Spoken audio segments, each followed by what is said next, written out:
you were very quiet, very respectful, and you almost looked a little worried.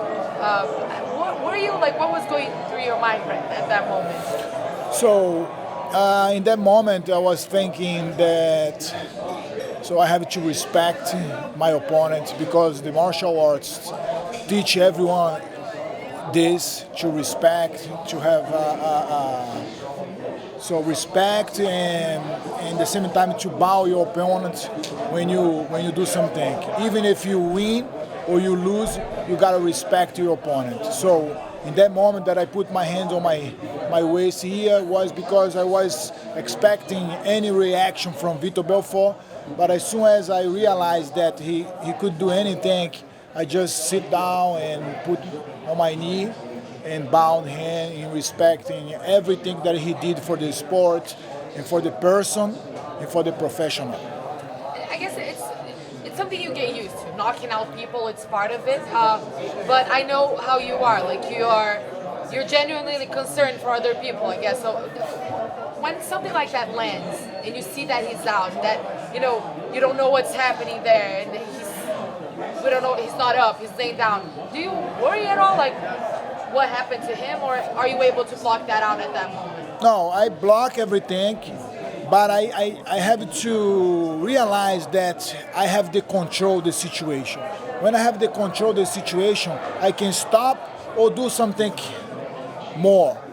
But normally, when I see my opponent that he's laying down and like passed out, so the thing that I have to do is just to stop and control everything and see, and that's it. I don't need to do anything because if I do something, he's passing out at that moment, I can affect him too much.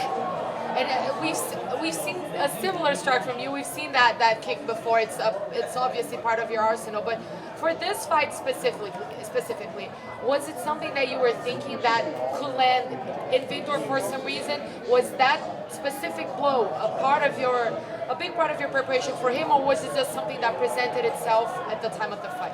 That's something that just presented the time that I saw. I was moving, I was faking, doing my stuff, and suddenly I saw the hole, I saw the opportunity, and do my kick, and I did my kick.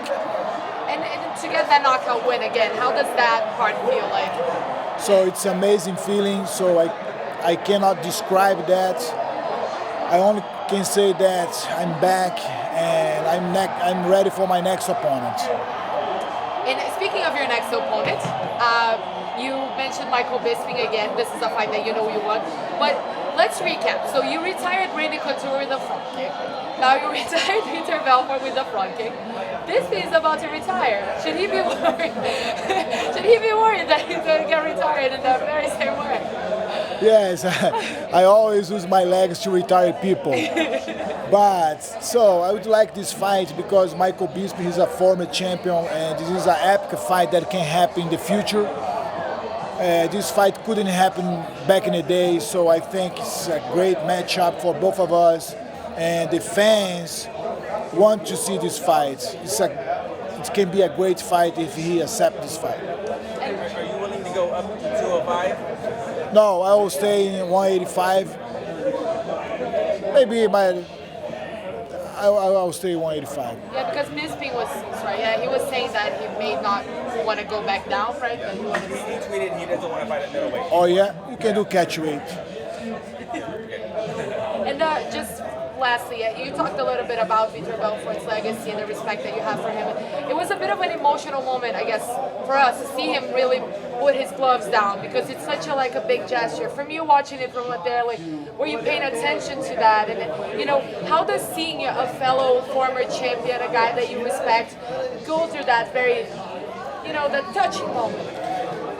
So to see that thing is sometimes, you feel like very emotional too because you see one person that did a lot for the sport and has his legacy. What a great legacy that he just left for everyone. But it's a very emotional moment. But I just respect his decision. If he wants to retire, I think that he has to retire. If he doesn't want to retire, he should not retire. And we know you won Bisping, But in terms of timeline, you said you wanted to stay as active as possible right now when you're feeling good. So do you have a timeline for your return? So I would like to fight as soon as I need some recovery time. Maybe 1 month. Then I will start training again. So, but I need at least 8 or 10 weeks for any preparation.